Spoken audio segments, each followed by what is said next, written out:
Genesis chapter 44. Now Joseph gave these instructions to the steward of his house: fill the men's sacks with as much food as they can carry, and put each man's silver in the mouth of his sack. Then put my cup, the silver one, in the mouth of the youngest one's sack, along with the silver for his grain. And he did as Joseph said.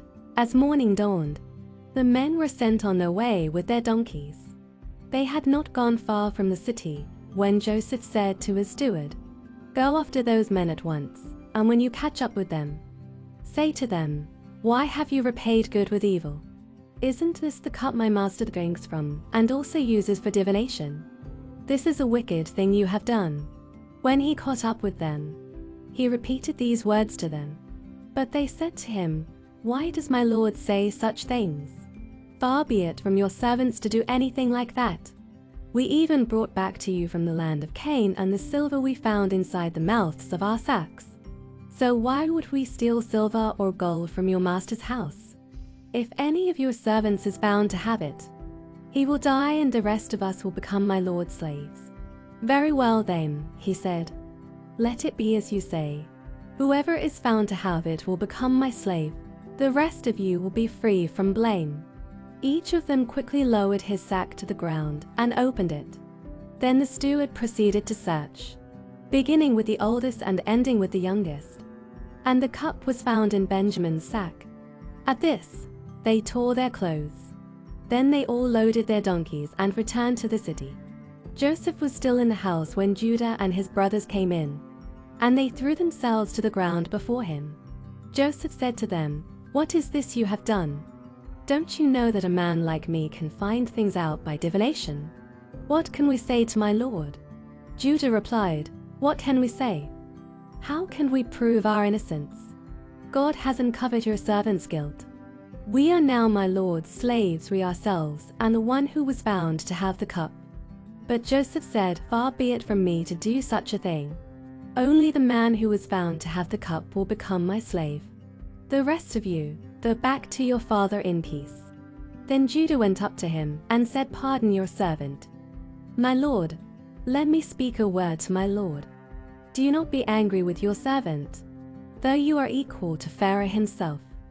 My lord asked his servants, "Do you have a father or a brother?" And he answered, "We have an aged father, and there is a young son born to him in his old.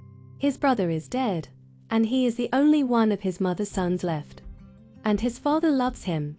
Then you said to your servant, "Bring him down to me so I can see him for myself." And we said to my lord, "The boy cannot leave his father. If he leaves him, his father will die." But you told your servants, "Unless your youngest brother comes down with you, you will not see my face again." When we went back to your servant my father, we told him what my lord had said. Then our father said, "Go back and buy a little more food." But we said, "We cannot go down. Only if our youngest brother is with us will we go. We cannot see the man's face unless our youngest brother is with us." Your servant my father said to us, "You know that my wife bore me two sons. One of them went away from me, and I said, 'He has surely been torn to pieces,' and I have not seen him since. If you take this one from me, too, and harm comes to him, you will bring my gray head down to the grave in misery. So now, if the boy is not with us when I go back to your servant my father, and if my father, whose life is closely bound up with the boy's life, sees that the boy isn't there, he will die. Your servants will bring the gray head of our father down to the grave in sorrow." Your servant guaranteed the boy's safety to my father. I said, "If I do not bring him back to you, I will bear the blame before you, my father, all my life.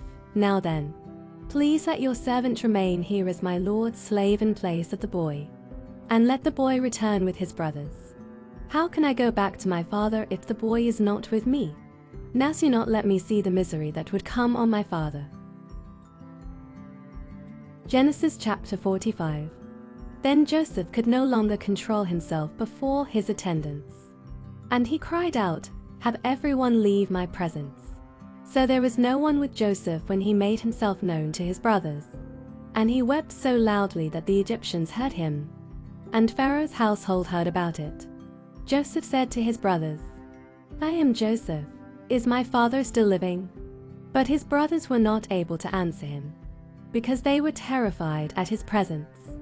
Then Joseph said to his brothers, "Come close to me." When they had done so, he said, "I am your brother Joseph, the one you sold into Egypt. And now, do not be distressed and do not be angry with yourselves for selling me here, because it was to save lives that God sent me ahead of you. For 2 years now there has been famine in the land, and for the next 5 years there will be no plowing and reaping. But God sent me ahead of you to preserve for you a remnant on earth and to save your lives by a great deliverance. So then, it was not you who sent me here, but God.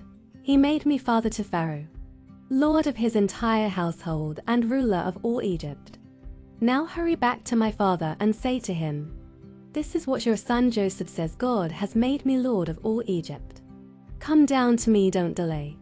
You shall live in the region of Goshen and be near me, you, your children and grandchildren, your flocks and herds and all you have. I will provide for you there, because 5 years of famine are still to come. Otherwise you and your household and all who belong to you will become destitute. You can see for yourselves, and so can my brother Benjamin, that it is really I who am speaking to you. Tell my father about all the honor accorded me in Egypt and about everything you have seen, and bring my father down here quickly." Then he threw his arms around his brother Benjamin and wept, and Benjamin embraced him, weeping. And he kissed all his brothers and wept over them. Afterward his brothers talked with him. When the news reached Pharaoh's palace that Joseph's brothers had come, Pharaoh and all his officials were pleased.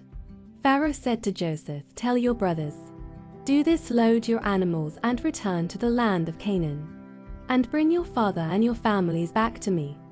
I will give you the best of the land of Egypt, and you can enjoy the fat of the land." You are also directed to tell them, "Do this: take some carts from Egypt for your children and your wives, and get your father and come. Never mind about your belongings, because the best of all Egypt will be yours." So the sons of Israel did this. Joseph gave them carts as Pharaoh had commanded, and he also gave them provisions for their journey.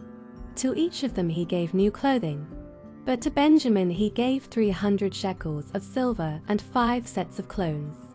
And this is what he sent to his father: 10 donkeys loaded with the best things of Egypt, and 10 female donkeys loaded with grain and bread and other provisions for his journey.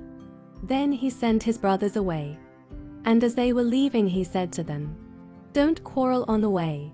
So they went up out of Egypt and came to their father Jacob in the land of Canaan. They told him, "Joseph is still alive. In fact, he is ruler of all Egypt." Jacob was stunned; he did not believe them. But when they told him everything Joseph had said to them, and when he saw the carts Joseph had sent to carry him back, the spirit of their father Jacob revived. And Israel said, "I'm convinced. My son Joseph is still alive. I will go and see him before I die."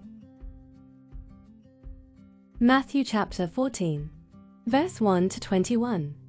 At that time Herod the Tetrarch heard the reports about Jesus, and he said to his attendants, "This is John the Baptist. He has risen from the dead. That is why miraculous powers are at work in him." Now Herod had arrested John and bound him in prison because of Herodias, his brother Philip's wife, for John had been saying to him, "It is not lawful for you to have her." Herod wanted to kill John, but he was afraid of the people, because they considered John a prophet. On Herod's birthday the daughter of Herodias danced for the guests and pleased Herod so much that he promised with an oath to give her whatever she asked. Prompted by her mother, she said, "Give me here on a platter the head of John the Baptist." The king was distressed, but because of his oaths and his dinner guests, he ordered that her request be granted, and had John beheaded in the prison. His head was brought in on a platter and given to the girl, who carried it to her mother. John's disciples came and took his body and buried it. Then they went and told Jesus. When Jesus heard what had happened, he withdrew by boat privately to a solitary place. Hearing of this, the crowds followed him on foot from the towns. When Jesus landed and saw a large crowd, He had compassion on them and healed their sick. As evening approached, the disciples came to him and said, "This is a remote place and it's already getting late. Send the crowds away so they can go to the villages and buy themselves some food." Jesus replied, "They do not need to go away. You give them something to eat." "We have here only 5 loaves of bread and 2 fish." They answered, "Bring them here to me," he said, and he directed the people to sit down on the grass. Taking the 5 loaves and the 2 fish and looking up to heaven, he gave thanks and broke the loaves.